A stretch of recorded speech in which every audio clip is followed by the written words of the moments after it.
Berjumpa lagi dengan Albarak. Kita lanjutkan cerita kelahiran kembali Dewa Abadi Tanpa Nama. Jangan lupa share, like, komen, dan subscribe. Kelahiran kembali Dewa Abadi Tanpa Nama bab 1831, siapa yang berani? Tiba-tiba, sebuah ledakan menyadarkannya dari lamunannya. Pemandangan di hadapannya sungguh mengejutkan. Beberapa saat yang lalu, seberkas api hitam yang tampak lebih padat daripada pelat baja tiba-tiba muncul di hadapan 8 yang sedang menyerang. Kejadiannya begitu cepat sehingga ia bahkan tidak sempat memperlambat lajunya sebelum ia menabraknya dengan cepat. Dia tidak harus menggunakan tubuhnya sebagai media untuk keinginannya. Mereka yang memahami pentingnya hal ini merasakan hati mereka bergetar. Mampu mengaktifkan keinginan seseorang di mana saja dan tanpa batasan seperti ini. Fleksibilitas yang Anda peroleh dalam pertempuran tidak terbayangkan. Tawa Dion yang riuh memenuhi gerbang. Pelajaran pertama, penggarap jiwa dapat menggunakan indera keilahian mereka sebagai media untuk mengaktifkan keinginan mereka. Eid langsung hancur dan pucat pasi. Karakteristik pemadatan api Dion cukup kuat, tetapi kekerasan dan panasnya yang kacau balau adalah masalah lain. Eid tidak merasa seperti menabrak dinding bata, ia merasa seperti menabrak lembaran limbah radioaktif, tubuhnya dihancurkan dari luar ke dalam. Tubuh Dion mulai bergerak-gerak dengan liar. Tatapan mata Eid yang ganas bagaikan singa berusaha melacaknya, tetapi ia bergerak terlalu cepat. Sekarang Little yang juga telah membangkitkan garis keturunan pertempurannya. Dion tidak hanya memperoleh pemahaman spasial dari si kembar, tetapi ia juga akhirnya memperoleh afinitas kedua dari hamster surgawi juga. Waktu yang akan menentukan, menggunakan kehendak waktu untuk memengaruhi makhluk hidup terlalu sulit. Bahkan Jin, yang merupakan kitsune dari klan Jikan dengan afinitas kehendak waktu, terpaksa mengorbankan salah satu ekornya hanya untuk memperlambat Dion selama sepersekian detik. Saat itu, kultivasi Dion telah disegel dan dia memiliki tubuh seorang suci. Jika harganya begitu tinggi untuknya, orang bisa membayangkan berapa harga yang akan dikeluarkan untuk seorang ahli formasi Dao seperti Eid. Namun, Dion tidak berniat menggunakan waktunya seperti ini. Sebaliknya, ia memanfaatkannya untuk meningkatkan kekuatan jiwanya ke tingkat yang tidak biasa. Puluhan tahun yang lalu, ia menciptakan teknik Split Minds. Teknik ini memungkinkannya membuat arai dengan kecepatan yang tak terbayangkan orang lain. Hari ini, dengan teknik ciptaannya sendiri, ia mencapai alam satu dengan diri, menyatukannya secara sempurna dengan kehendak waktu, dan membuatnya nyaris sempurna. Saat ini, tak ada seorang pun di Mortal Plane yang dapat membentuk susunan secepat Dion.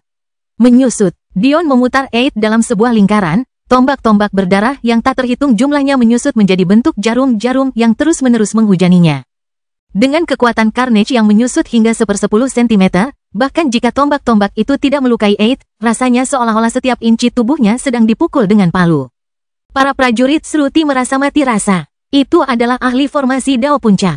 Dipermainkan seolah-olah dia adalah seorang anak kecil. Crimson Legion murka dan mencoba untuk menyelamatkan komandan mereka.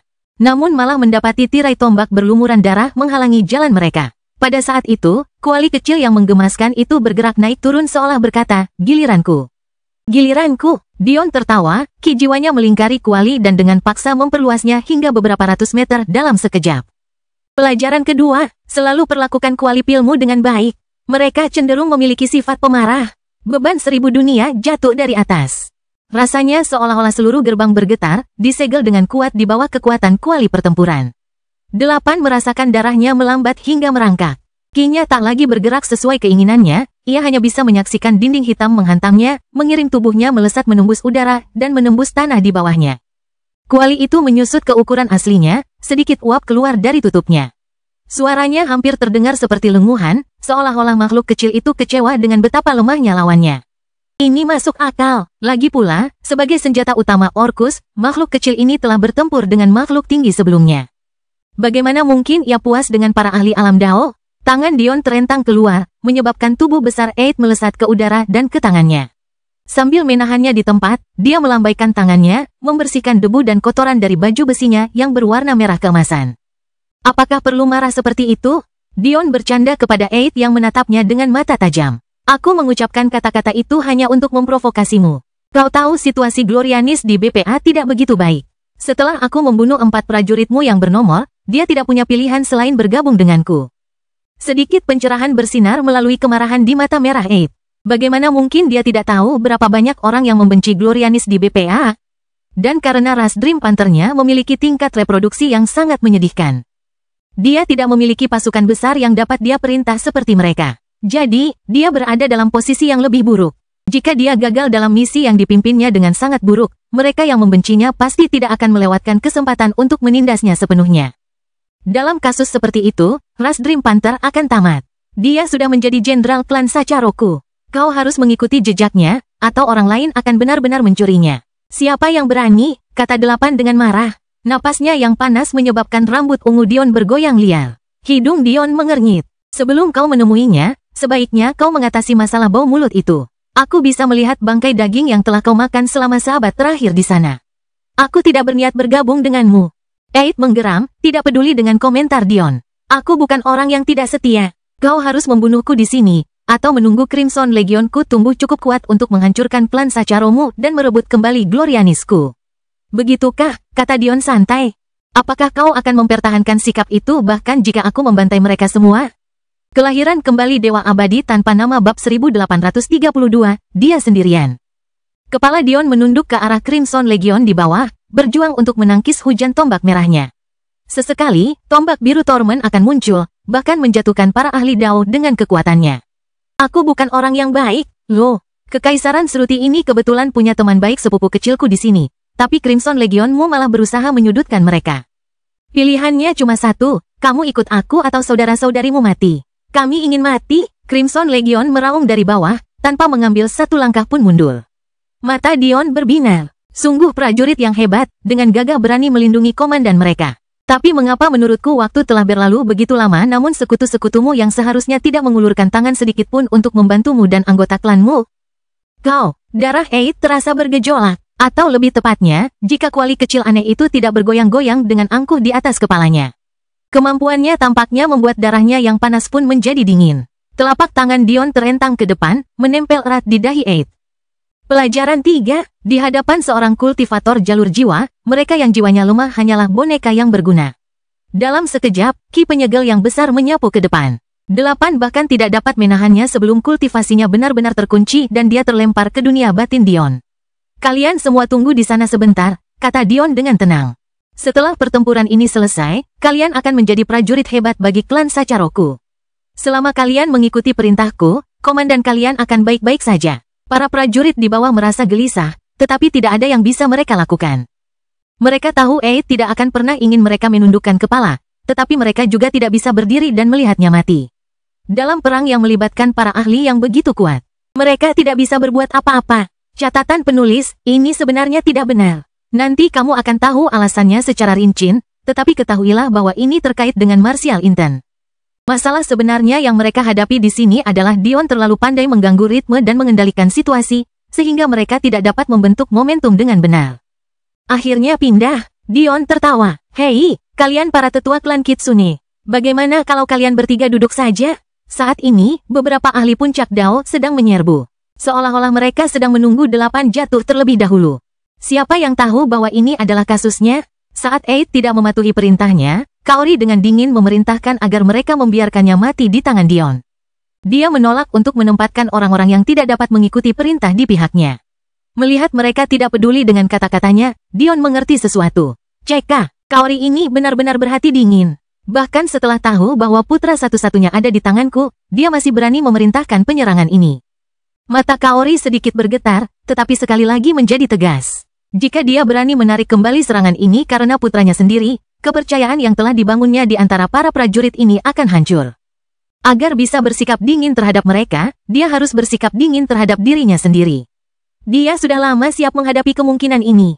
Hatinya sudah siap. Pada saat ini, bukan hanya 4, melainkan 5, 6, 7. Begitu pula Tetua Agung Jikan, langit, dan kekosongan semuanya melesat maju, masing-masing dengan aura kuat yang tak masuk akal. Saat ini, Dion paling-paling hanya bisa menandingi ahli formasi Dao tahap ke-10. Kemenangannya yang mudah melawan 8 sebagian besar disebabkan oleh serangan kejutan dari pemadatan api hitamnya, yang menyebabkannya cedera parah bahkan sebelum pertempuran dimulai. Namun, sekarang ada 6 ahli formasi Dao tingkat ke-10, dan 1 ahli formasi Dao tingkat ke-11, semuanya mengincarnya sekaligus. Sungguh situasi yang merepotkan. Untungnya sebelum pertempuran ini dimulai, Dion telah mengumpulkan aura berbahaya dalam jumlah besar, yang memungkinkan niat bela diri dewa perangnya meningkatkan kekuatannya beberapa kali lipat. Dan, bukankah dia bodoh jika lupa betapa bergunanya pulau-pulau terapung ini baginya? Lagi pula, dia berjanji kepada muridnya bahwa dia tidak akan menggunakan apapun kecuali jiwanya dalam pertempuran ini. Pelajaran 4. Tawa Dion mengguncang dunia Geth. Seorang pembudidaya jalur jiwa paling kuat jika jumlahnya lebih sedikit. Pada saat itu, seekor naga giok hitam muncul di bawah Dion, sisiknya yang hitam berkilau menyerap sinar matahari yang tinggi. Auranya sangat mendominasi, dan omannya bahkan lebih dari itu. Pada saat itu, beberapa prajurit subspesies dino di bawah mereka jatuh ke tanah. Apa yang dimaksud dengan garis keturunan yang sangat dekat dengan naga di hadapan naga sejati? Brahman merasa jantungnya berdegup kencang. Tuannya menjinakkan seekor naga, dia bahkan tidak menyadari bahwa secara tidak sadar dia mengakui Dion. Chenglei, Dion menyeringai. Ini akan menjadi pertarungan pertama kita bersama, jangan mengecewakanku. Chenglei mendengus, napasnya yang panas membakar bumi di bawahnya saat tubuhnya yang besar meliuk-liuk di langit. Dua tanduk hitam di kepalanya tampak menembus langit saat dia melihat ke bawah ke segala arah kecuali pria yang berdiri di atas kepalanya. Kesombongannya menjulang ke langit dan aumannya mengguncang alam semesta. Namun, dia tidak tahu mengapa dia merasa begitu. Begitu bersemangat, seolah-olah menjadi tunggangan adalah sesuatu yang selalu dia cita-citakan, sebuah pemikiran yang menggelikan di permukaannya. Setelah menyaksikan pertarungan Dion, dia tidak lagi merasa malu berada di bawahnya. Lebih dari itu, dia hampir merasa sombong, menyebabkan disonansi kognitif dalam dirinya yang mengguncang kepalanya. Meskipun begitu, berkat Dion, ki neraka tidak hanya dibersihkan dari tubuhnya. Tetapi dia kemudian menerobos ke alam Dao ke-10 yang menyerbu ke atas hingga dia hanya selangkah lagi dari alam Dao ke-11. Dia juga bersemangat untuk bertempur.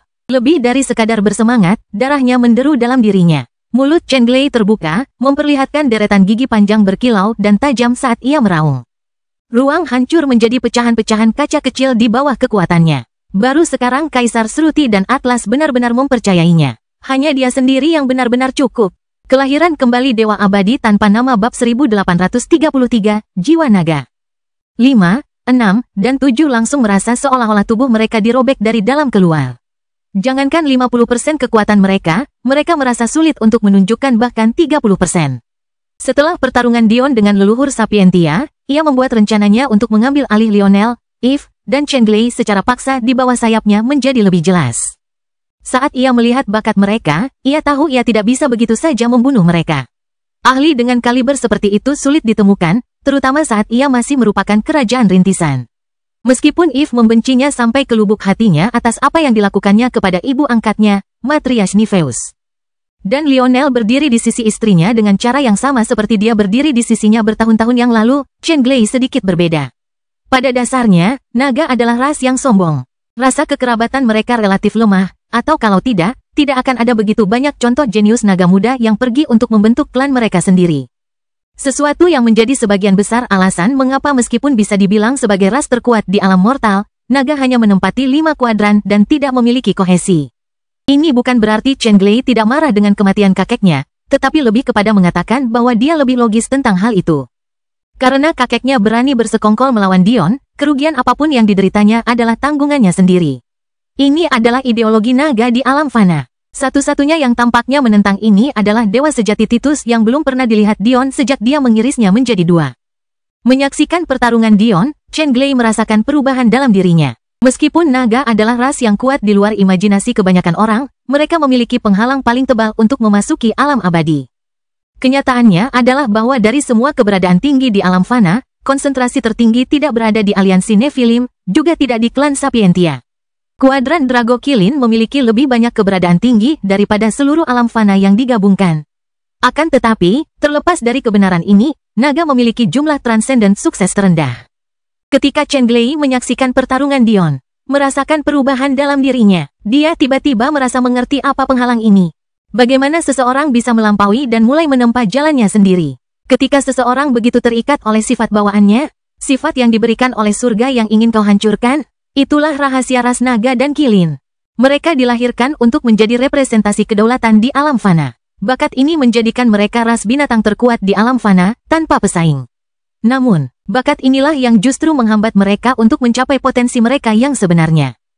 Ketika Chenglei menyaksikan pertarungan Dion, jauh di lubuk hatinya, ia tahu apa yang ia rasakan adalah rasa hormat. Namun, ada sesuatu dalam tubuhnya yang terus melawannya, seolah-olah ia, sebagai naga, tidak perlu menghormati makhluk hidup lainnya. Di hadapan seekor naga, semua yang lain harus tunduk. Itulah yang ada dalam pikirannya saat itu. Tetapi mengapa ia merasa jijik terhadap hal itu? Mengapa ia tidak diizinkan untuk menghargai apa yang ada di hadapannya? Apakah Dion tidak layak dihormati? Saat Dion bertarung, rasa jijik ini tumbuh dalam diri Chen Glei. Pertarungan dalam jiwanya berlangsung selama beberapa bulan, hingga keseimbangan akhirnya hancur. Saat itulah Chen Glei menyadari bahwa jalannya menuju kedaulatan bukanlah jalannya sendiri. Dion lahir dan memilih kedaulatan, ia memilih untuk menguasai yang lain. Namun, ras naganya lahir dengan hal ini yang tertanam dalam pikiran mereka. Apakah itu masih kedaulatan jika Anda tidak punya pilihan dalam masalah ini? Bagaimana Anda bisa mengklaim mengendalikan semua hal ketika sesuatu yang lebih besar dari diri Anda selalu mengendalikan Anda? Chen Glei merasakan hati taunya hancur. Tetapi dia tidak merasakan kesedihan. Bahkan, dia tidak merasakan reaksi apapun. Akhirnya dia mengerti, alasan mengapa naga tidak bisa melampaui batas adalah karena mereka dirantai ke alam fana ini. Jika dia ingin bangkit melampaui ini, dia harus menyingkirkan apa yang disebut kedaulatan ini. Itu bukan berarti dia tidak bisa bersikap sombong, juga bukan berarti dia tidak bisa menjadi penguasa. Namun, jika dia memilih untuk melakukannya di masa depan, itu akan menjadi pilihannya. Dia akan menghormati orang-orang yang ingin dia hormati. Dia tidak akan bersikap sombong hanya demi kesombongannya, dan dia juga tidak akan menolak bantuan hanya demi kesombongannya. Inilah kedaulatan sejati, kendali atas diri sendiri. Chen Glei meraung sekali lagi, jiwa naganya mekar. Alasan mengapa para ahli Dao ini tidak dapat mengeluarkan lebih dari sebagian kekuatan mereka adalah karena dia tidak lagi memiliki jiwa naga perunggu. Berkat Dion, dia menyatu dengan sisik naga emas kaisar setengah langkah.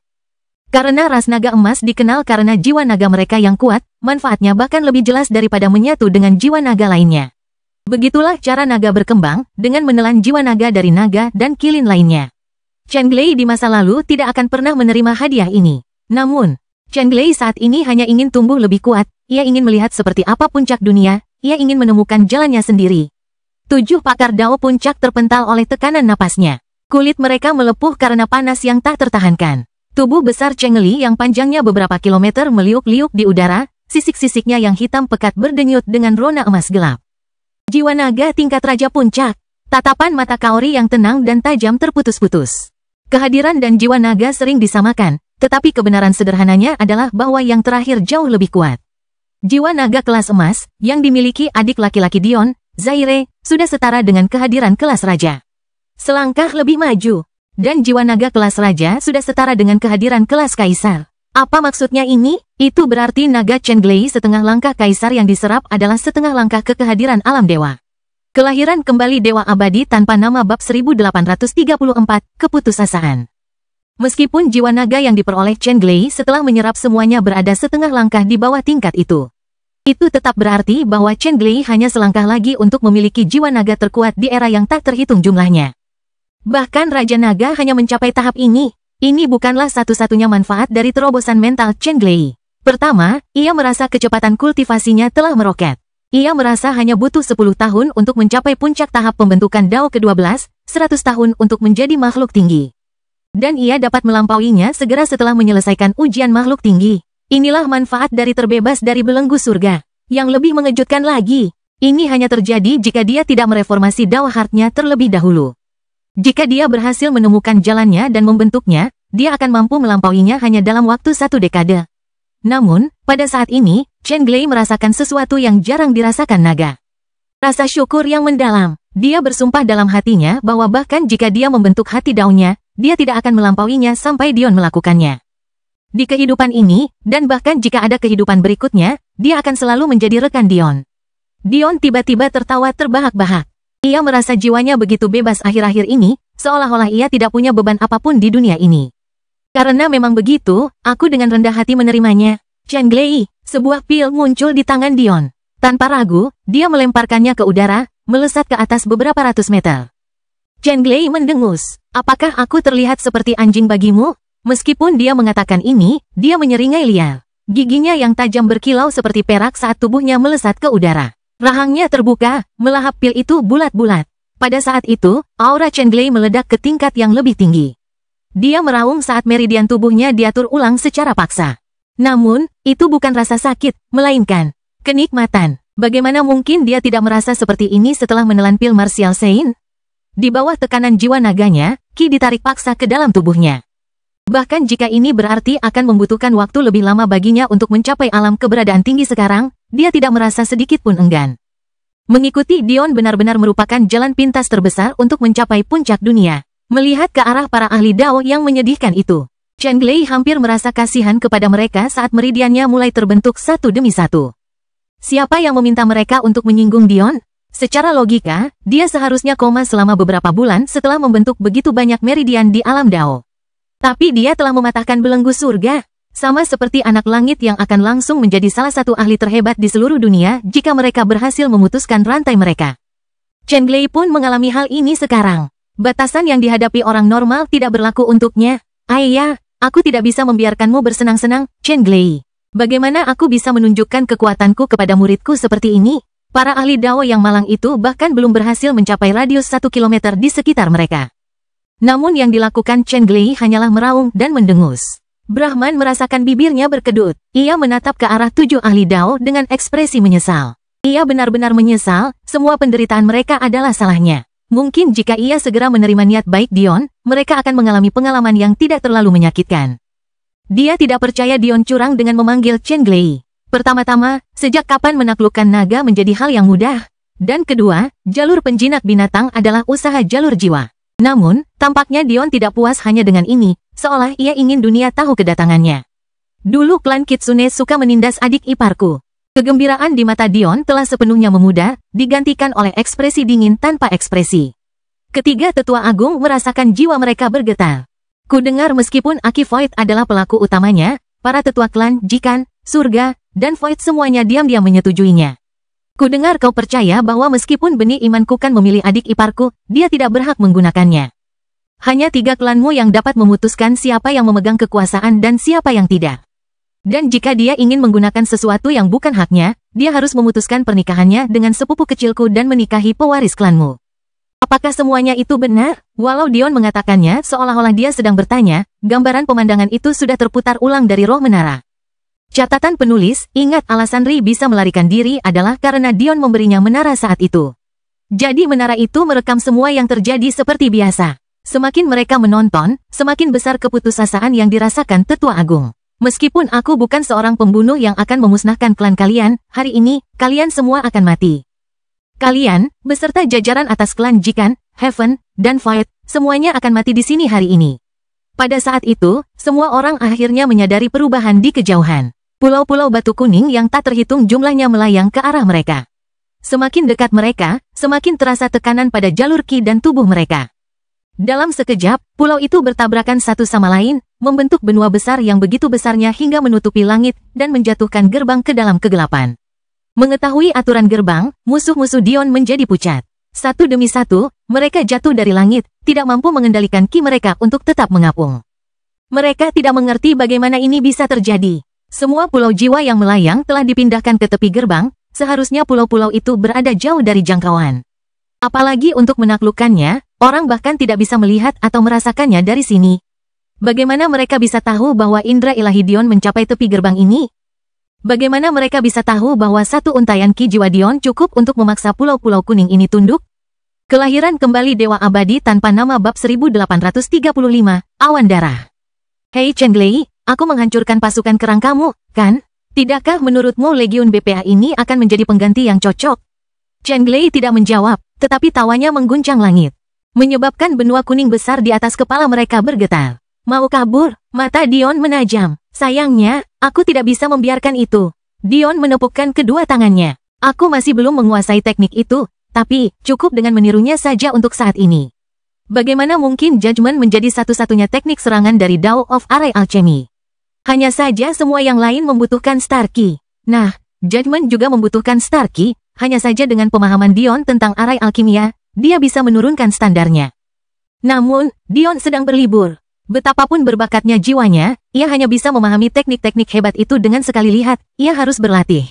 Sesuatu yang belum banyak ia lakukan. Dan, karena klon-klonnya hanya bisa menggunakan Ki Planet, hanya tubuh utamanya yang bisa melakukan latihan yang ia butuhkan. Namun, bukankah sekarang adalah saat yang tepat untuk mulai menjalani segala sesuatunya? Pertama, mata Dion bersinar dengan cahaya yang mengerikan. Raze, penghakiman keempat akhirnya muncul. Sebuah formasi hitam tebal muncul di langit.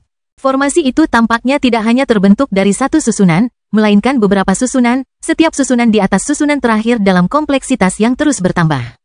Tombak hitam perlahan menunjukkan kehadirannya. Ilusi neraka api hitam, siksaan keputusasaan, memenuhi pikiran mereka yang menyaksikan penghakiman keempat. Di bawah kekuasaannya, ahli Dao tingkat rendah hanya bisa menunggu kematian. Dalam sekejap, Dion membentuk angka 7. Tangannya perlahan-lahan bertepuk saat melesat maju, melesat melintasi langit. Tidak peduli seberapa keras mereka mencoba, ketujuh ahli Dao itu tidak dapat mengumpulkan kekuatan apapun, penindasan tubuh dan ki mereka terlalu berat. Ditambah dengan jiwa naga Chen Glei dan rasanya mereka seperti makhluk surgawi lagi. Suo serangan terhadap pikiran mereka terlalu kejam. Mereka terlambat menyadari bahwa bukan karena mereka tidak bisa mengumpulkan kekuatan, tetapi lebih karena penghakiman keempat membuat mereka merasa seolah-olah mereka tidak bisa. Seolah-olah mereka tidak berharga. Saat mereka menyadari hal ini, tombak-tombak itu telah menembus dada mereka.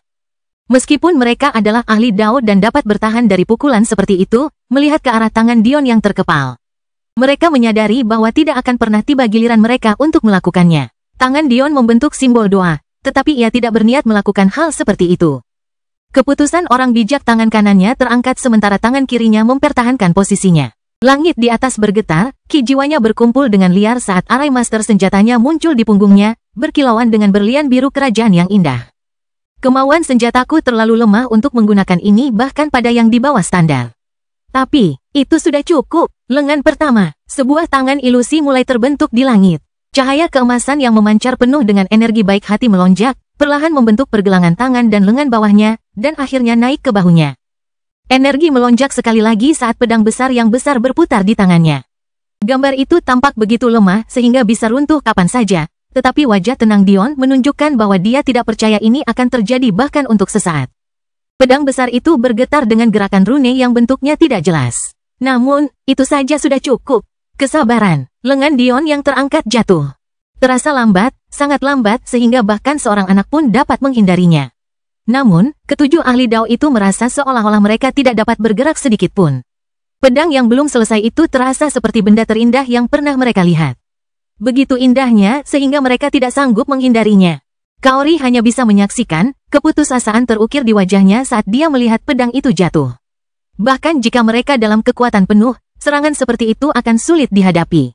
Namun, sekarang mereka tidak hanya ditekan oleh jiwa naga Chen Glei, tetapi jalur kultivasi mereka yang paling penting hampir sepenuhnya tertutup.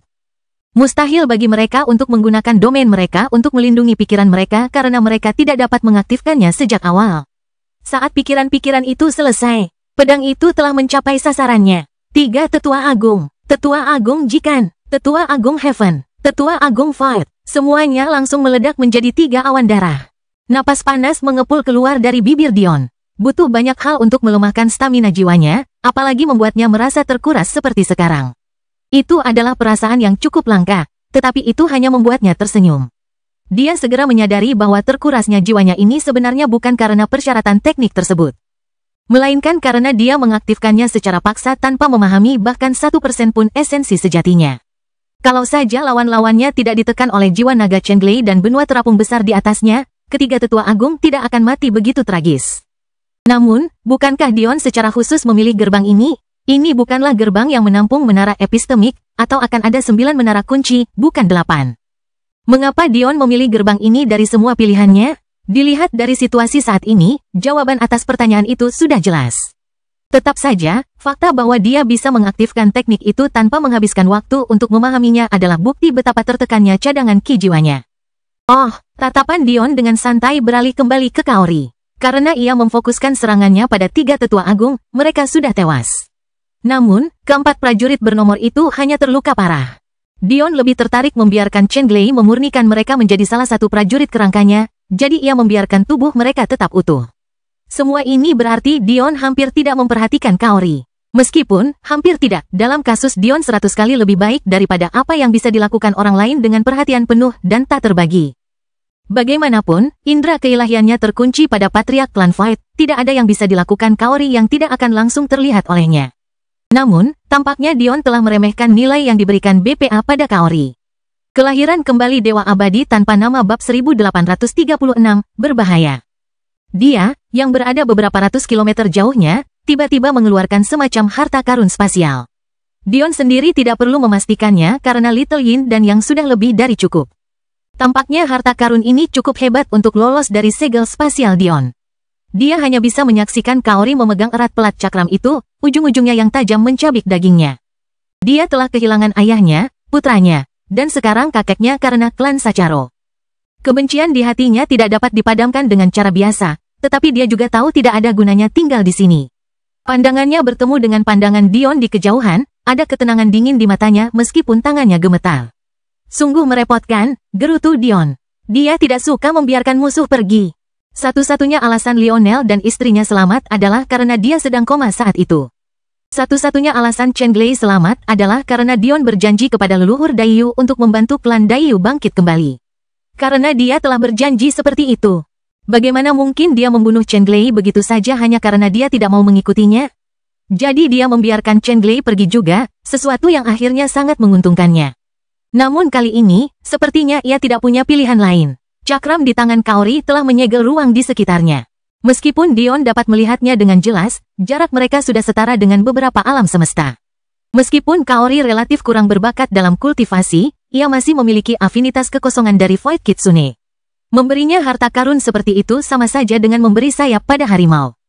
Harta karun yang mampu bergerak sejauh 1 inci per mil. Konsepnya mirip dengan teknik gerakan 1 inci. 1 mil milikku, tetapi jauh lebih dalam dan lebih dilebih-lebihkan.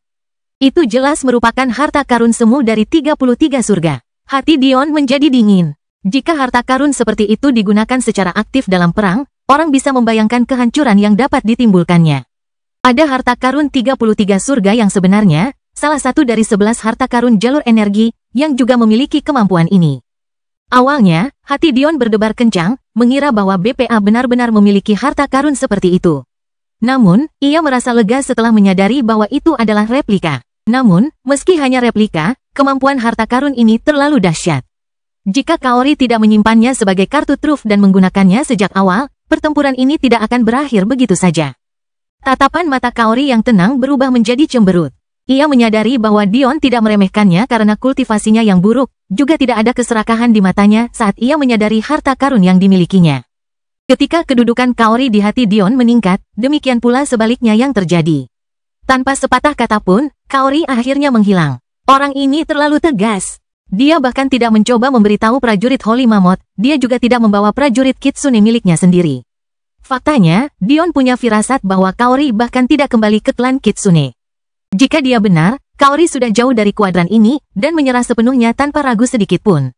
Dion menggelengkan kepalanya, apa ruginya orang seperti dia? Dia sudah kehilangan anak, ayah, dan kakeknya, kenapa dia harus peduli dengan klan Kitsune lagi? Meskipun Dion mengucapkan kata-kata ini, dia malah menjadi lebih serius.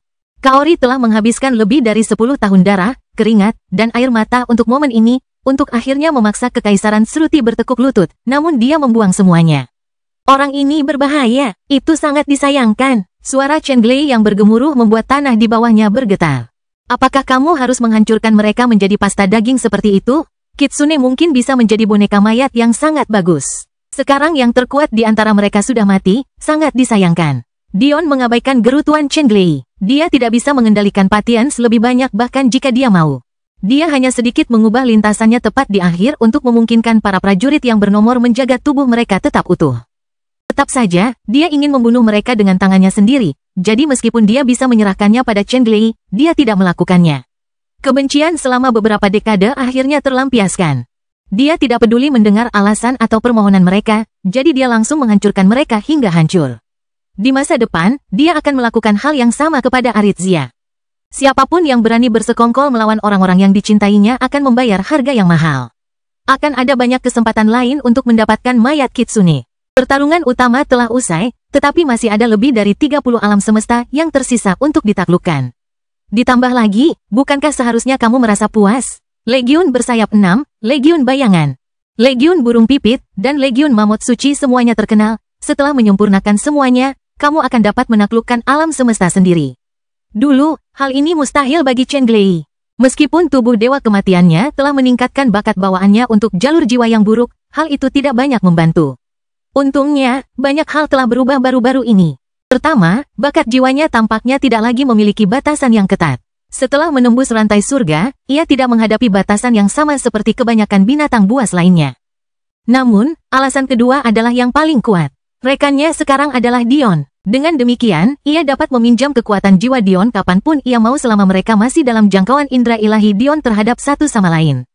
Pada dasarnya, kemampuannya yang terbatas dalam mengendalikan pasukan kerangkanya telah sepenuhnya dijungkirbalikkan. Namun, dia tetap menggerutu. Kau tidak mengerti, dalam beberapa kasus, akan lebih baik jika boneka mayat yang sudah dimurnikan bisa mempertahankan sebagian keterampilan yang mereka miliki saat masih hidup. Memiliki 3 tetua agung kitsune akan sangat berarti. Karena mereka sekarang akan menjadi boneka mayat, tubuh mereka yang lemah tidak akan menjadi masalah lagi. Ditambah lagi, aku bisa dengan mudah mengorbankan tetua agung jika aku ingin memanipulasi waktu melampaui standar normal. Tapi kau malah menghancurkan semuanya. Dion tertawa. Terima ini sebagai kompensasi. Kelahiran kembali Dewa Abadi tanpa nama bab 1837, menerima. Banjir informasi memasuki pikiran Chen Glei melalui koneksi jiwa mereka. Itu tidak lain adalah teknik pemurnian mayat Orcus, Lord Creator.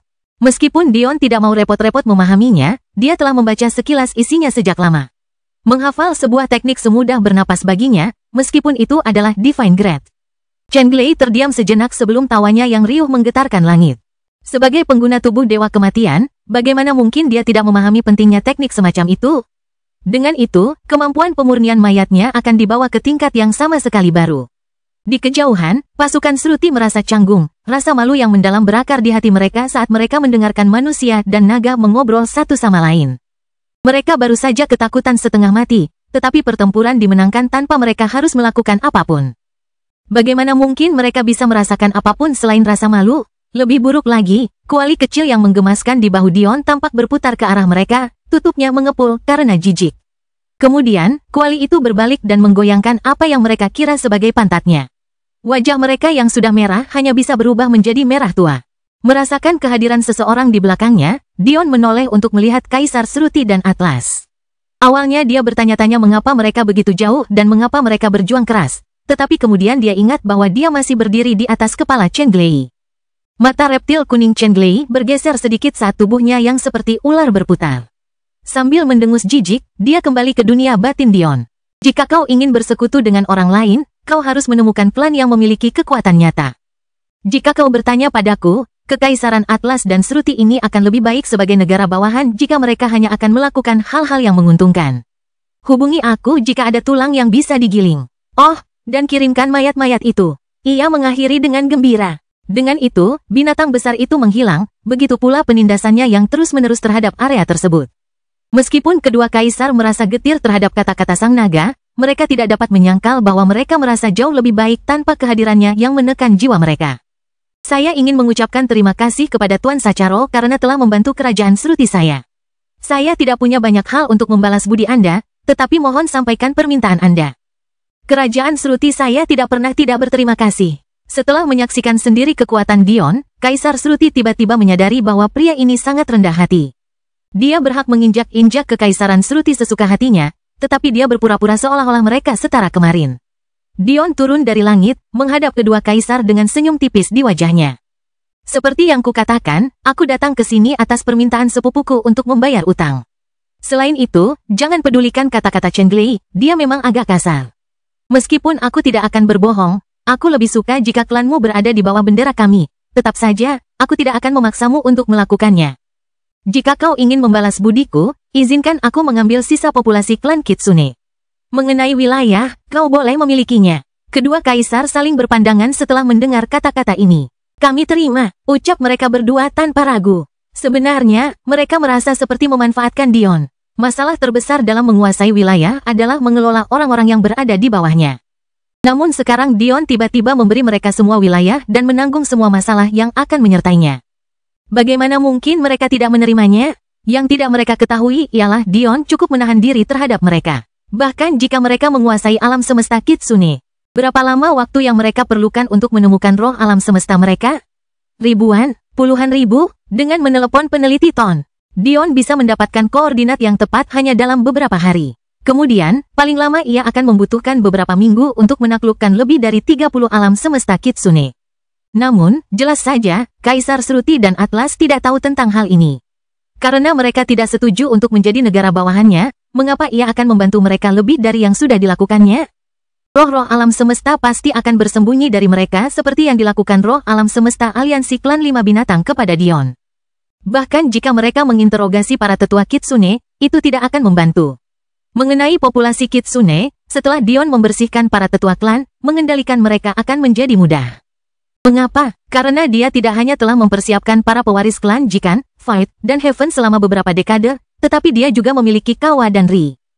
Yang keduanya mengendalikan benih iman klan Kitsune tertinggi mereka. Sederhananya, ambang batas Dion dalam mengendalikan hati rakyatnya jauh lebih rendah dibandingkan orang lain. Itu belum semuanya, ada hal lain yang membuat Dion gembira. Sekarang setelah dia menjadi Star Lord dengan Dao of Arai Alchemy di bawah kendalinya, dia memiliki kemampuan untuk membersihkan garis keturunan sampai batas tertentu. Jika lebih banyak Kitsune berekor 8 dan 9 mulai lahir, mereka akan mulai menunjukkan kehebatan sejati klan binatang tingkat tertinggi sekali lagi. Selain itu, sekitar 9 ekor dapat dipilih untuk meminum pil penghancur nasib dan menjadi rubah surgawi. Potensi populasi klan Kitsune ini tidak kalah dari para elf. Setelah masalah ini diselesaikan, Dion mengalihkan perhatiannya ke sisa-sisa legion. Menaklukkan mereka tanpa komandan mereka semudah bernapas baginya. Selain memberitahu Chen Glei untuk meninggalkan Legiun Singa Merah, dia membiarkannya melakukan apapun yang dia inginkan dengan keempat orang lainnya. Kamu tidak tahu siapa yang telah kamu sakiti. For, yang tergeletak di tanah dalam keadaan terluka parah hingga tak dapat bergerak, mencibir saat dia mendongak ke arah Dion, sebuah perlawanan yang jelas pada fitur-fitur halusnya. Oh, maksudmu aliansi binatang transenden? Apa aku terlihat peduli? Alis For tampak bergetar. Dia benar-benar tidak menyangka Dion akan tahu. Kelahiran kembali Dewa Abadi tanpa nama bab 1838, rasa jijik. Kudengar klan burung pipitmu cukup hebat. Sungguh malang, aku sudah menjanjikan legiun burung pipit kepada Chen Glei, tetapi tampaknya kau benar-benar datang sendirian. For melotot ke arah Dion. Bahkan jika kau tahu tentang hubungan ini, bukan mereka yang kumaksud. Apa kau percaya seseorang yang bisa mendapatkan pengakuanku meskipun sangat lemah adalah orang normal? Orang yang seharusnya tidak kau ganggu adalah Kaoriku. Begitukah? Sepertinya aku punya kebiasaan menyinggung para jenius yang bertubuh lemah. Orang terakhir yang menyinggungku membuat klannya keluar dari kuadran menara. Jangan bilang, biar aku tebak. Bersama Aritzia Sapientia, Kaori Void adalah salah satu dari 3 orang terpintar di Mortal Plane. Aku pasti gemetar menunggu pembalasan mereka, benar begitu. Bulu mata For bergetar, tiba-tiba merasakan aura yang tak tertahankan datang dari pria yang berlutut di samping tubuhnya yang terluka. Tiba-tiba, topeng hitam Dion terbenam di wajahnya, memperlihatkan wajah tampan yang tak terlukiskan. Sayangnya, cahaya gelap dan menyeramkan di matanya memaksa mereka yang menatapnya tidak dapat menghargainya, mereka malah akan dipenuhi dengan lautan ketakutan yang tak berujung.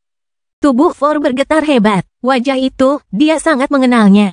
Tidak, siapapun di kuadran menara itu mengenalnya. Bagaimana ini mungkin? Bagaimana mungkin itu dia? Tidak, jika ini benar. Air mata kemarahan dan keengganan memenuhi mata For. Emosinya begitu dahsyat hingga pembuluh darah yang mengalir di sekujur tubuhnya berubah menjadi hitam pekat, membuat wajahnya yang dulu cantik berubah menjadi mengerikan dan tak sedap dipandang. Sayangnya, Dion sendirian di sini. Di gerbang ini, hanya ada dia, dan Saru serta Brahman yang menunggu dalam diam di kejauhan. Bahkan pasukan Shruti telah berangkat untuk mulai menaklukkan wilayah Kitsune secara perlahan. Tidak ada orang lain yang menyaksikan pemandangan ini sebelum dia. Biar ku beritahu sesuatu sebelum kau menjadi boneka mayat kesayangan nagaku. Tatapan tajam Dion menusuk tubuhnya.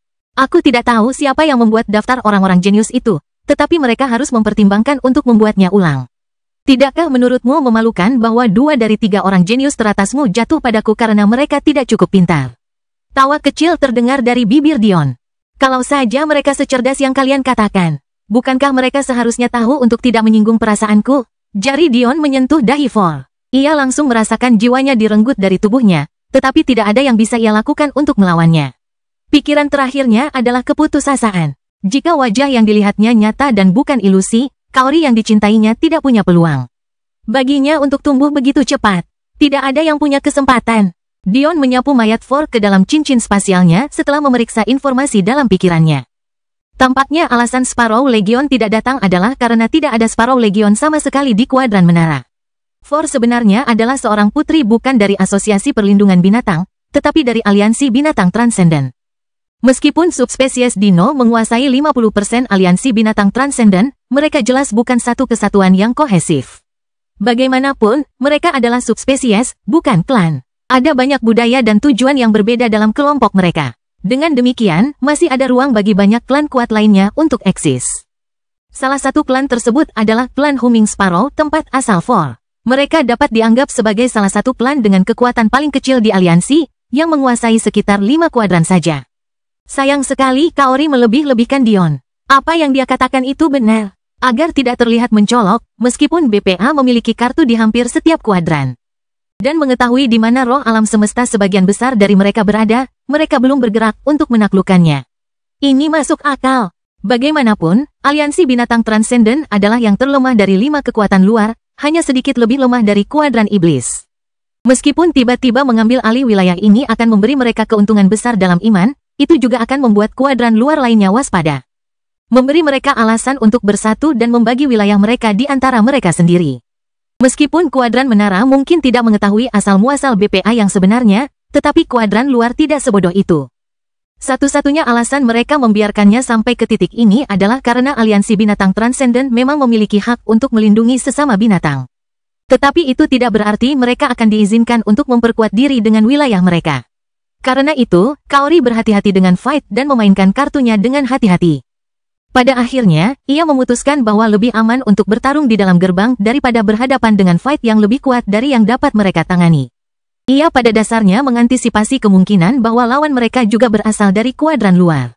Sayangnya, taruhannya salah. Jika Dion harus melawan fight milik For, meskipun ia kini menguasai 131 alam semesta, ia tetap akan kalah telak. Kita harus ingat bahwa secara teknis dia hanya memiliki iman dari 98 alam semesta saat ini. Selain itu, meskipun aliansi binatang transenden hanya memiliki iman tingkat bulan dan bukan iman tingkat planet Sapientia, dan juga merupakan aliansi, bukan klan tunggal, For adalah ahli alam Dao Puncak. Bukan surgawi tinggi seperti Osire. Secara keseluruhan, Dion benar. Secara teknis, pilihan Kaori adalah yang paling cerdas. Namun, ia melakukan kesalahan yang sama seperti yang dilakukan Aritzia, hanya saja kali ini, dalam arah yang berlawanan. Sementara Aritzia meremehkannya. Aritzia melebih-lebihkannya. Bukankah terlalu menyedihkan jika orang-orang jenius seperti itu melakukan kesalahan mendasar seperti itu? Semua ini pada dasarnya ingin mengatakan bahwa Force Sparrow Legion tidak ada di sini karena secara teknis dia juga tidak ditakdirkan untuk ada di sini. Dia adalah seorang jenius dari klan burung pipit kolibri. Di usianya yang belum menginjak 20.000 tahun, dia telah melangkah ke alam Dao ke-11. Mereka tidak hanya menaruh harapan besar padanya, mereka merasa bahwa kejeniusannya dapat mengangkat klan mereka ke tingkat Sapientia. Sayangnya, dia jatuh cinta dan mati di sini demi seorang pria yang tidak gentar meninggalkannya. Rasa jijik di hati Dion meluap. Kelahiran kembali Dewa Abadi tanpa nama bab 1839, belum.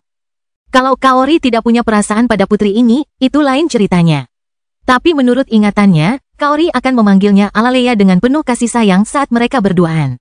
Dan bahkan di depan umum, dia tidak tega memanggilnya For, jadi dia memanggilnya Nona Humming. Entah Kaori punya perasaan pada wanita ini dan tetap melarikan diri, atau dia sama sekali tidak punya perasaan padanya dan hanya berusaha memanfaatkan statusnya untuk memberi dirinya kekuasaan. Tidak peduli yang mana yang benar, Dion tidak bisa merasakan apapun kecuali rasa jijik. Bahkan jika ia merasa terlalu lemah untuk menghadapi Dion, dengan cakram spasial di tangannya, menyelamatkan satu orang lagi bukanlah hal yang mustahil. Meskipun tidak dijamin, ia memiliki peluang 60% untuk berhasil.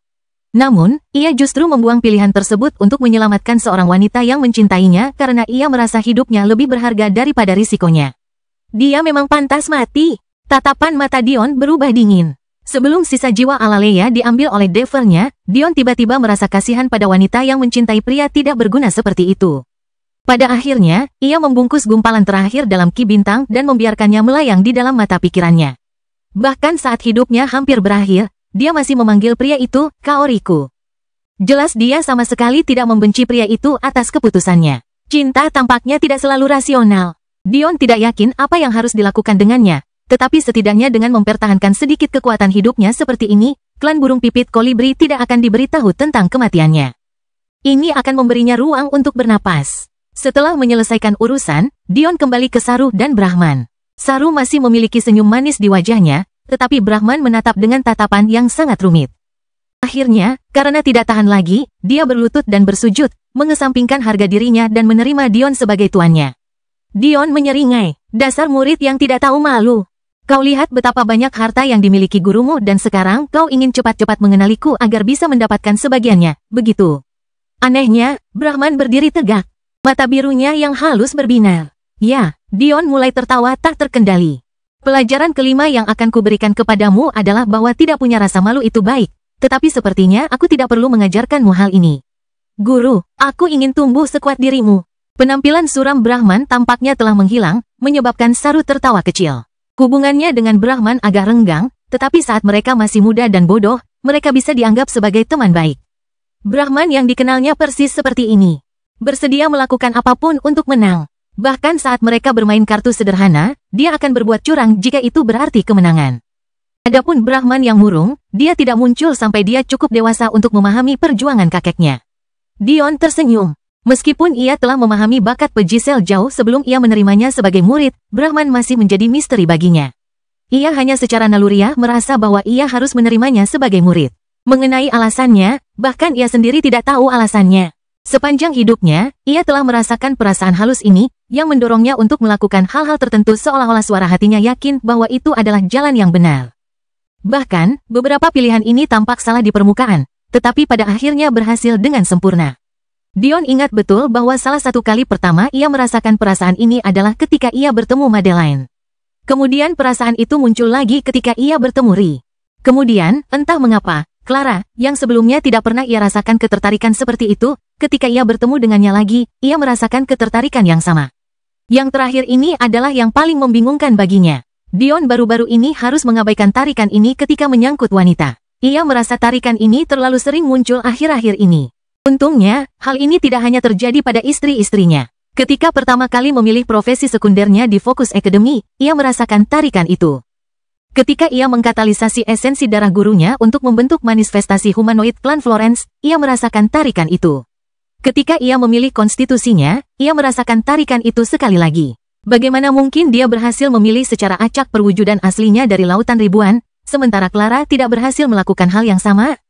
Baru-baru ini, ia merasakan tarikan itu lagi ketika ia memilih membiarkan Lionel, Eve, dan Chen Glei hidup. Kemudian lagi ketika ia memilih Pejisel sebagai muridnya. Kemudian sekali lagi, saat ini, saat ia menjadikan Brahman sebagai muridnya. Apapun tarikan naluriah itu, tarikan itu selalu membantunya dan tidak pernah merugikannya. Jika tarikan ini hanyalah kemampuan bawaan Dion sendiri, maka itu bagus. Namun, jika dia berada di bawah kendali orang lain, itu adalah sesuatu yang tidak akan pernah diterima Dion. Tatapan batinnya tak dapat menahan diri untuk tidak mengalihkan jiwanya yang baru lahir. Seringkali, Dion secara tidak sadar lupa bahwa versi mini dirinya ini ada. Yang masih belum ia pahami hingga hari ini adalah bagaimana ia tidak menyadari keberadaannya sampai Liliana mencoba membunuhnya. Dion telah mampu melihat ke dalam mata batinnya sejak ia menjadi murid di Focus Academy, jadi bagaimana ia bisa mengabaikan sesuatu yang begitu penting? Dan mengapa keberadaannya tampaknya sering luput dari ingatannya? Seolah-olah ia ingin melupakan keberadaannya di sana. Dion menggigil. Tiba-tiba teringat sesuatu yang telah dilakukan Jade kepadanya. Jade tahu betapa cerdasnya dia dan jika dia dibiarkan sendiri, dia akan memahami identitas aslinya dengan cepat. Jadi, dengan mengambil kendali atas The Seal, dia memblokir kemampuannya untuk berpikir sejauh itu, sehingga melindunginya dari serangan balik waktu hingga dia cukup kuat. Itu adalah tingkat penyegelan yang terlalu dalam untuk dipahami Dion. Seolah-olah jawabannya ada di hadapannya, tetapi dia tidak diizinkan untuk memikirkannya, memahaminya, atau bahkan merenungkan jalan menuju ke sana.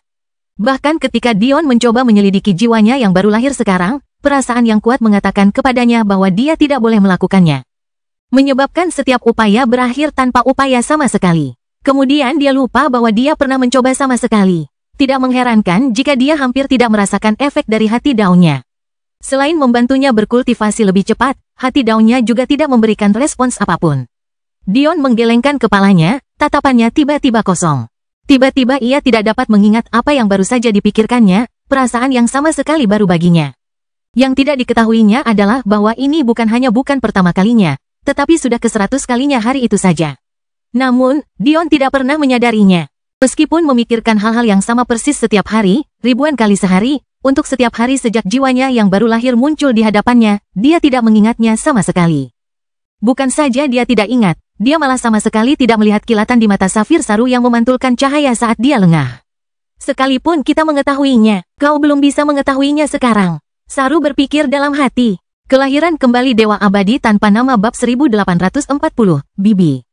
Tidak ada maksud jahat di matanya. Malah, ada rasa kenangan dan kebahagiaan yang mendalam, seolah-olah tidak ada orang lain yang lebih ia inginkan di sisinya.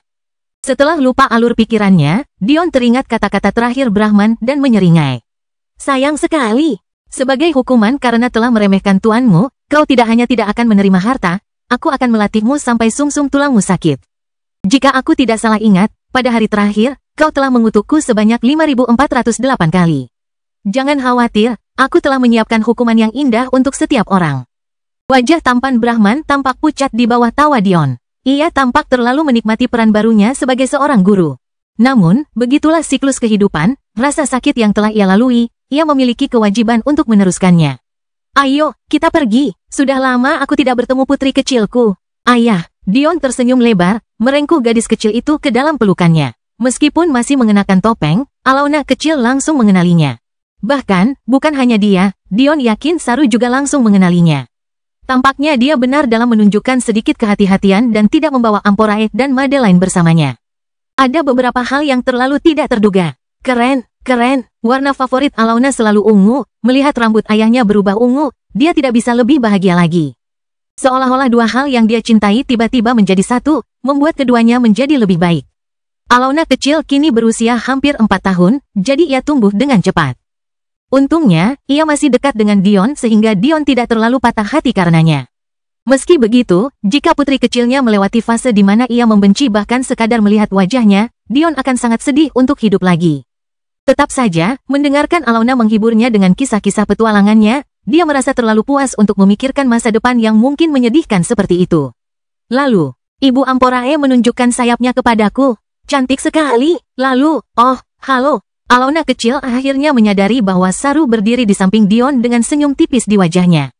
Menunggu dengan sabar seolah-olah dia menantikan gadis kecil itu akhirnya menyadari kehadirannya. Ayah, siapa ini? Ini Saru, dia juga seorang putri, sama sepertimu. Mata Alona kecil berbinar saat dia menatap Saru dengan penuh minat. Dia tampak ingin mengintip semua rahasia Saru hanya dengan sekali pandang. Dion merasa perilaku ini aneh. Ini bukanlah reaksi normal Alona, tetapi dia tidak terlalu memikirkannya. Di mana kerajaanmu, kakak Saru? Bolehkah aku berkunjung? Tanya Alona penuh semangat. Saru tersenyum, tidak terlalu jauh. Bahkan, tepat di sebelah rumahmu. Saat ini tidak terlalu nyaman untuk berkunjung. Tetapi setelah keadaan membaik, putri kecil Alona akan sangat senang untuk berkunjung. Kamu juga bisa memanggilku Bibi Saru. Dion tersedak udara. Ia harus memalingkan mukanya agar ludahnya tidak mengenai wajah Alona yang kecil dan gemuk. Apakah semua tahun yang ia lalui untuk memahami wanita itu sia-sia? Ada seorang wanita yang lebih suka dipanggil Bibi daripada kakak perempuan? Apa yang terjadi? Dan mengapa ia mengalami krisis mental tentang hal ini? Bukan hanya dia. Di kejauhan, Pejisel dan Brahman merasakan pemahaman mereka tentang dunia hancur. Saat ini, Pejisel tengah duduk di tengah tumpukan buku pelajaran dan makalah penelitian terkait biologi yang tak terhitung jumlahnya, dengan ekspresi sedih di wajahnya. Adapun Brahman, rasa sakitnya tidak berkurang, bahkan mungkin bertambah. Ia terduduk di atas parit api hitam yang membentang dari ujung jari kakinya hingga siku, butiran-butiran manis terus berjatuhan di dahinya. Setiap kali setetes air jatuh dari tubuhnya dan masuk ke dalam api di bawahnya, api itu akan berderak, mengirimkan bara api kecil ke atas untuk memanaskan baju zirah di tubuhnya. Dan ini baru hukuman pertama. Bagaimana dia bisa bertahan hidup 5.407 kali lagi? Kalau itu papan biasa, pasti tidak apa-apa. Tapi, Dion telah membentuknya menjadi baju zirah dari berlian kurcaci. Salah satu zat terkeras dan terberat di seluruh alam manusia. Dia memiliki beberapa ratus ribu jin di tubuhnya sekarang. Lebih buruknya lagi, sebelum ini dimulai. Dion menyuapinya pil yang menghilangkan semua kultivasinya. Dan meskipun pil itu mengubah ki yang tersebar menjadi kekuatan tubuh, ada banyak hal yang dapat dilakukan jalur energi yang tidak dapat dilakukan oleh jalur tubuh. Misalnya, ki jauh lebih baik dalam mengatur suhu tubuh. Selain itu, ki membantu tubuh seseorang bertahan lama tanpa makanan, tetapi tubuh yang kuat hanya membuat seseorang lebih lapar. Jadi, bukan saja dia tidak bisa menahan diri untuk tidak merasa kepanasan. Perutnya yang keroncongan juga tidak berhenti. Pengalaman ini membuat apa yang seharusnya menjadi surga indah di belakang istana jiwa menjadi neraka. Dia ingin meneteskan air mata, tetapi setiap kali mencoba, air matanya langsung kering dalam sekejap. Namun, bahkan dalam situasi ini, ketika dia mendengar kata-kata Saru, dia hampir pingsan meskipun panas. Bibi, Alona kecil memiringkan kepalanya dengan bingung. Tapi kakak masih sangat muda. Saru tersenyum. Tidak apa-apa. Ia mengulurkan tangan, mencubit pipi tembam Alona kecil dengan lembut. Melihat gadis kecil itu masih ragu-ragu, cincin spasial Saru menyala, mengeluarkan sepotong kue. Namun, jika ada yang menganggapnya biasa saja, mereka akan diusir dari ruangan itu dengan marah. Sejak kapan kue biasa bisa memiliki lingkaran cahaya di sekelilingnya? Begini saja, kalau kamu memanggilku Bibi mulai sekarang, aku akan membiarkanmu makan semua makanan lezat yang kamu mau. Mata hijau kemiri Alona berbinar. Ia tidak hanya mewarisi sebagian penampilan ayahnya, tetapi ia juga mewarisi kecintaannya pada makanan. Ia bahkan tidak ragu untuk menerimanya. Oke, terima kasih, Bibi Saru. Kebingungan Dion semakin dalam ke alam yang belum pernah ia kunjungi sebelumnya. Mengapa wajah Saru yang halus dipenuhi dengan begitu banyak kepuasan? Cerita bersambung. Jangan lupa share, like, komen, dan subscribe, agar tidak ketinggalan cerita selanjutnya.